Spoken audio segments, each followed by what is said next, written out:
I'm coming to you live from Johannesburg at a march that's meant to march against anti-xenophobia sentiments here in South Africa. It's called Kopanang Africa Against Xenophobia. This is a group of organizations that are fighting against growing anti-xenophobia sentiments here in South Africa. They are saying enough is enough. We've had quite a number of protests that have come from various organizations protesting against illegal immigration here, protesting against foreigners that are working here in South Africa. And today we have hundreds of people that are marching. I'm going to be shortly showing you the numbers that are here. Let's just look at the numbers that are here. A lot of people coming here to march. You can even see the posters that are here. One is written "Say No to Xenophobia." The other one saying migration is not an answer. Blaming migration is not an answer. Let's just listen in to the noises and the shouts that are here.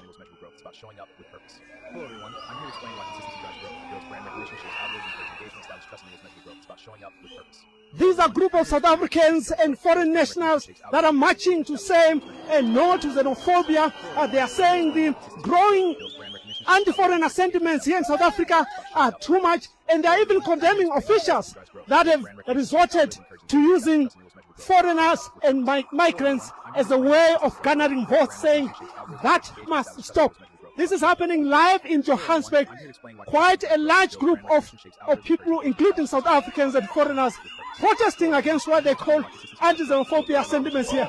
I'm going to bring to you one of the leaders of this march, just to tell us what is happening. Sir, tell us as an organization, why are you part of this march? I'm part of this march because of this xenophobia is too much in South Africa. So we need to fight for the rights of all migrants.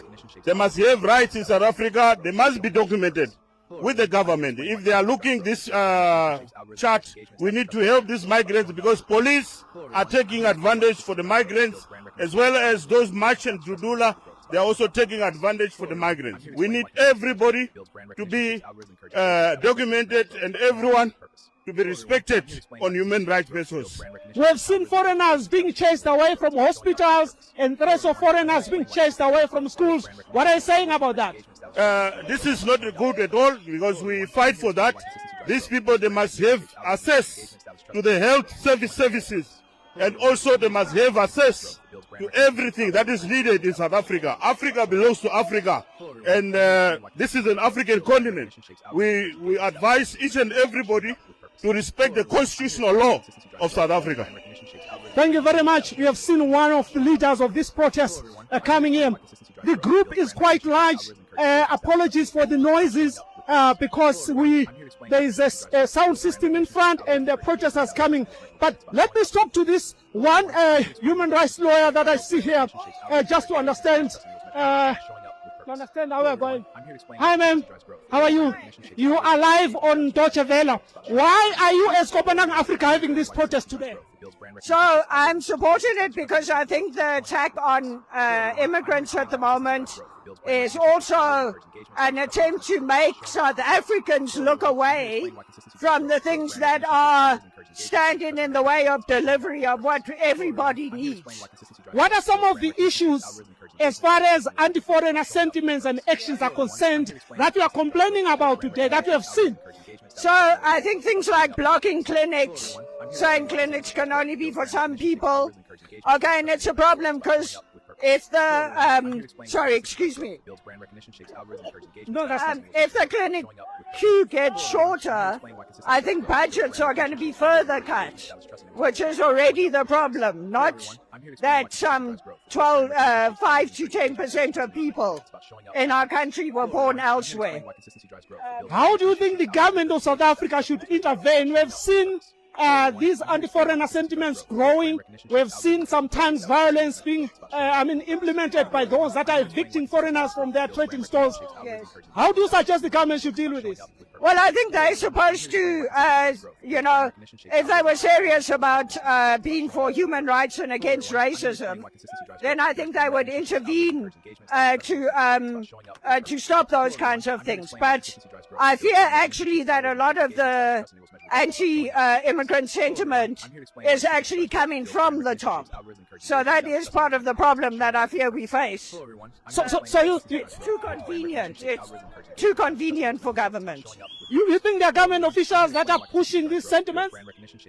We have definitely seen it since the end of apartheid, actually quite soon after the end of apartheid. Mandela was already making veiled comments like, thank you for coming here, but you can go back to your home countries now. And I think right from the start, we've also seen whenever there's a flare-up in anti-migrant sentiment, often there's things being hidden behind that, right? Or things being excused.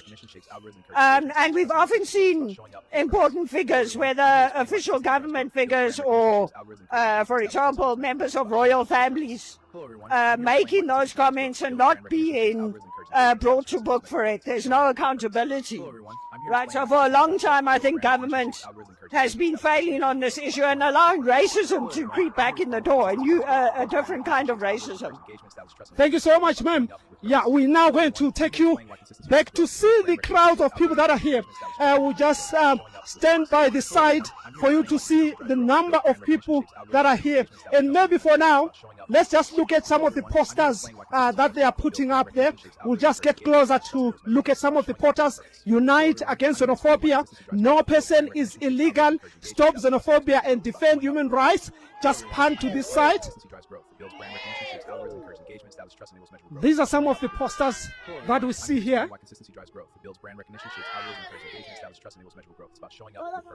Let's pick one. These are some of the posters there for those that are joining us who are coming to you live from Johannesburg at a march by pro-migrant groups that are saying a lot of anti-foreigner sentiments are growing in this country and they want that to stop. Let's just listen in.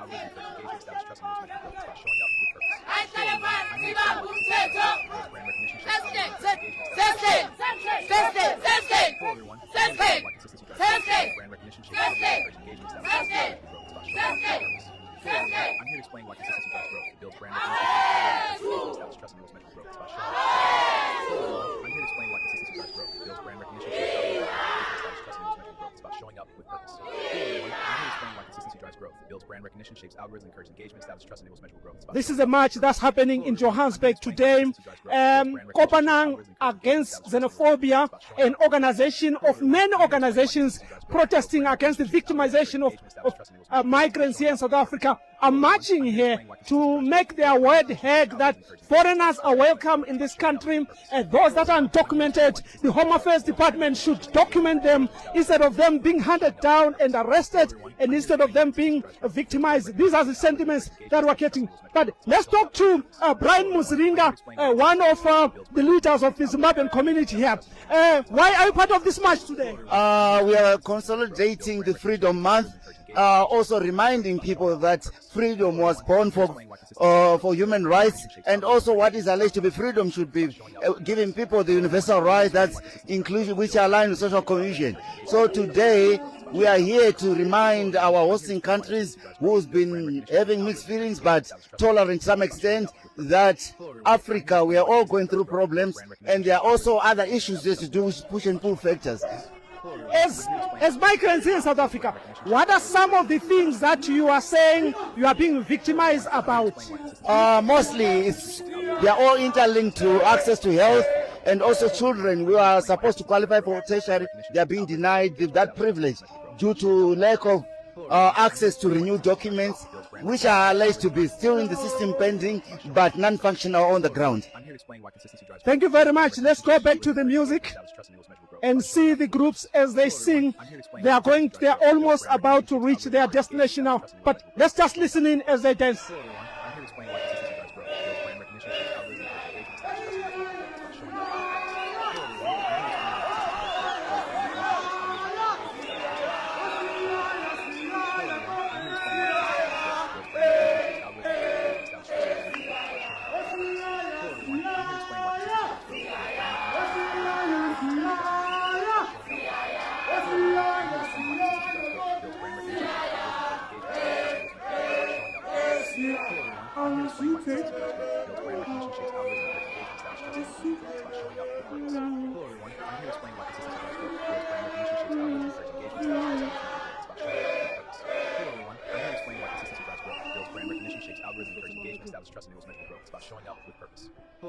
Let's talk to one of the presidents of workers' unions here in South Africa, Mr. Mameto.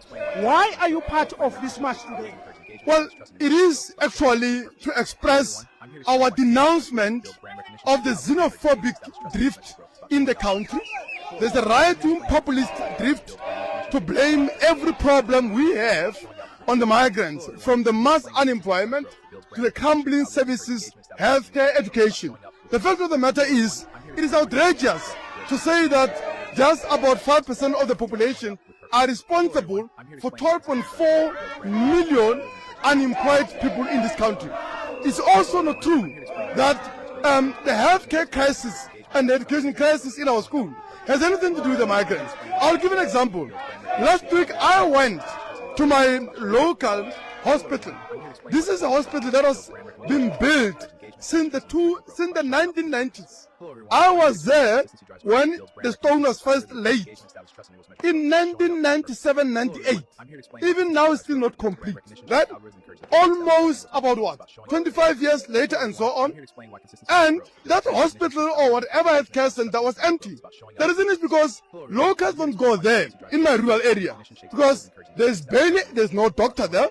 There's no medication, there is barely any facility and so on.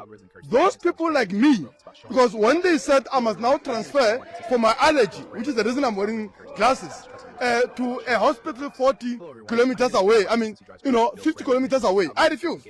I said, no, I'll get treatment in Gauteng, right?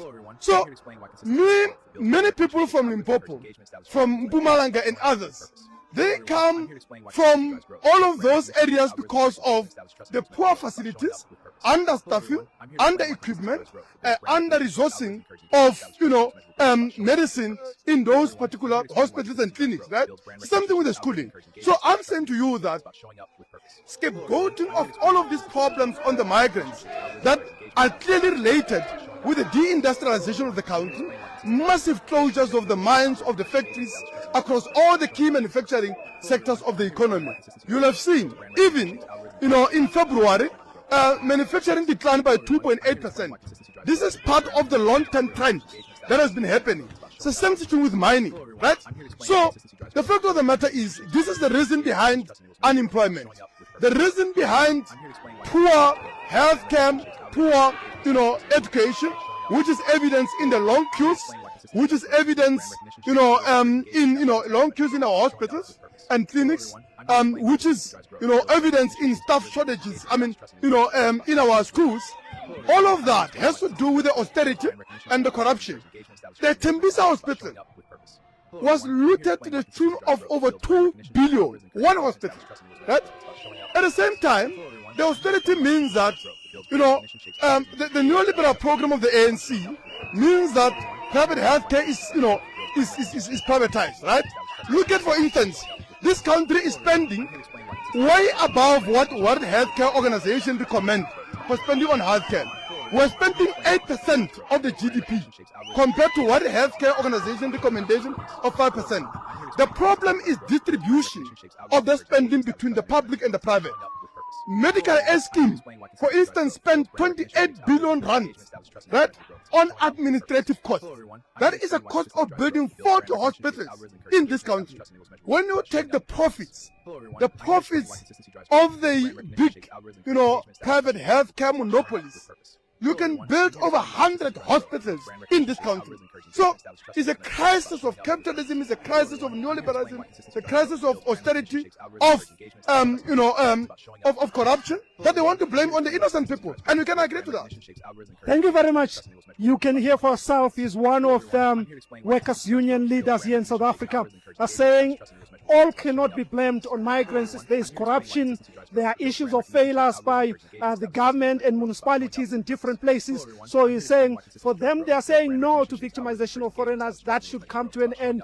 The government should put this act together. And of course, because most of these complaints are about A number of groups are saying there are too many illegal or undocumented immigrants here in South Africa. They are also saying those immigrants are stealing jobs and causing crime. But this group here is saying they can't be victimized for all South Africa's problems. The police should do their part, the Department of Home Affairs should do their part, and everyone should do their part. I just want to get my camera person to pan on the side as we see you, as we round down here by showing you